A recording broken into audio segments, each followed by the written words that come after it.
मी राऊत बाबाची एक त्यांच्या संबंधामध्ये क्लिप ऐकली होती. राऊत बाबा म्हटले, माझ्याकडे जो पोरगा होता नितीन नाव आहे त्याच, म्हटले काहीच येत नव्हतं त्याला, फक्त जेवण करायचा. मग मी त्याला म्हटलं तू पंढरपूरला आळंदीला जा.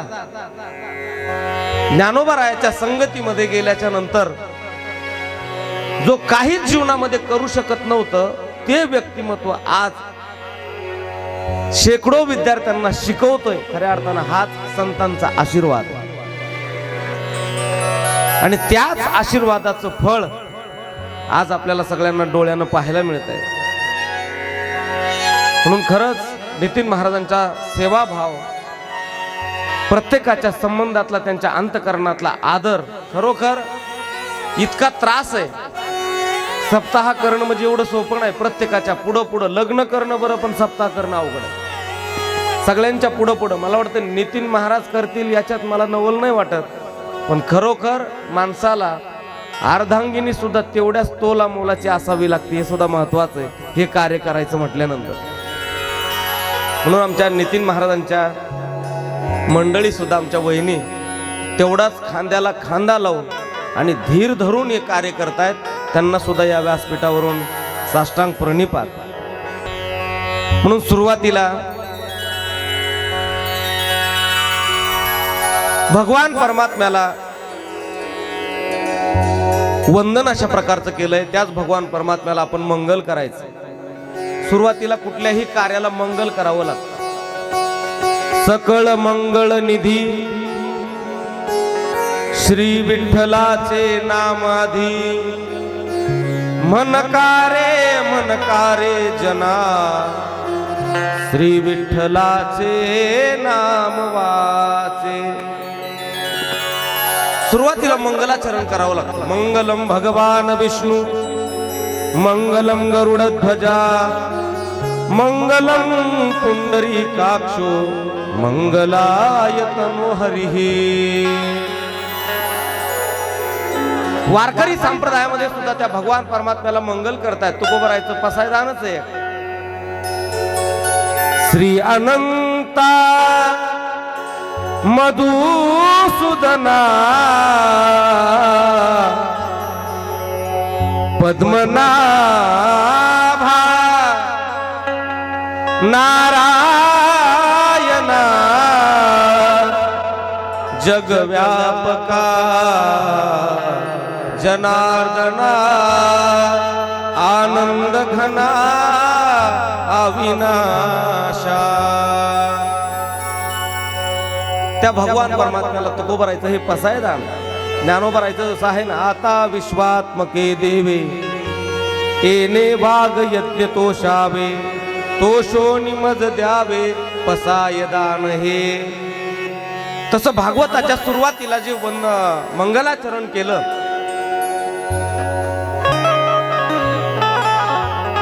सच्चिदानंद रूपाय विश्वोत्पत्त्यादि हेतवे,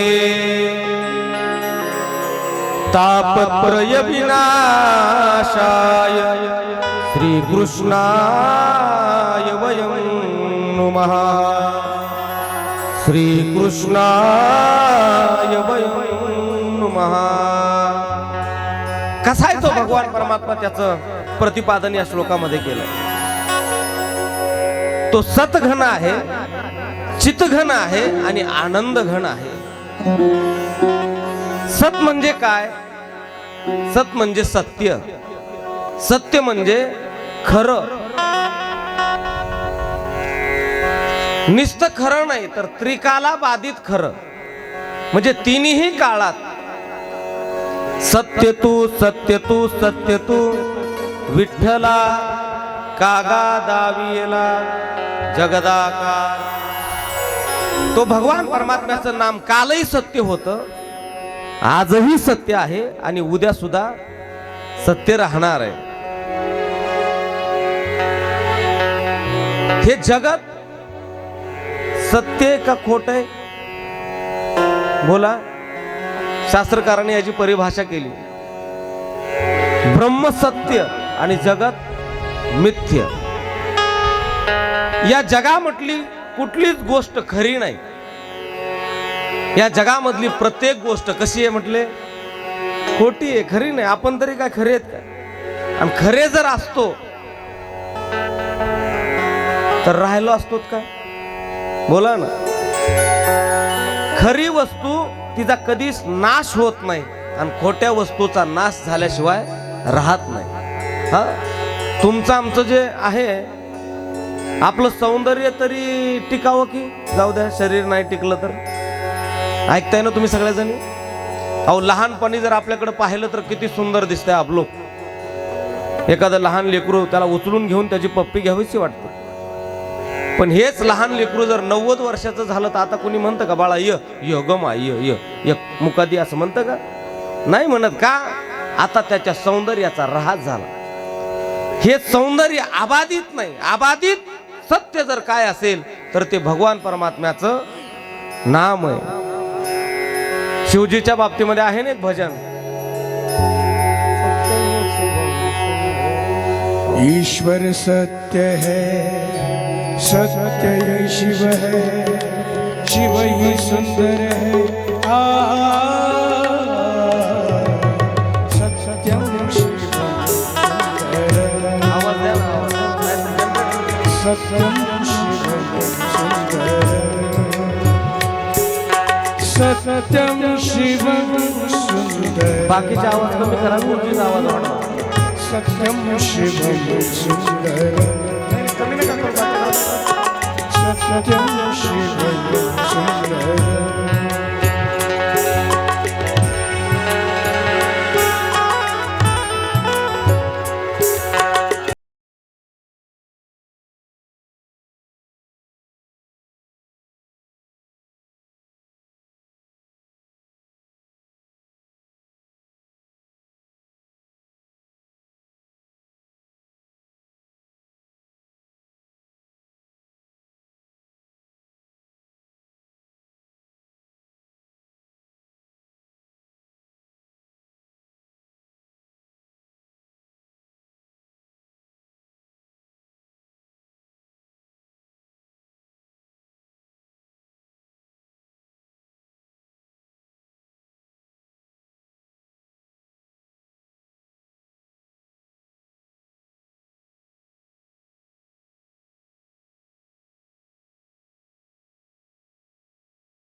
शिव ईश्वर है,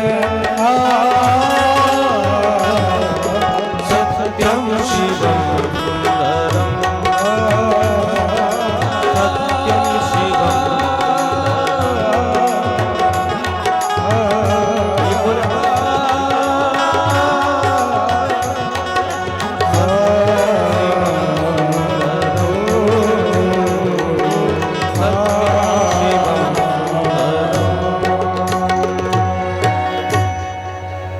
सत्यम शिवम सुंदरम.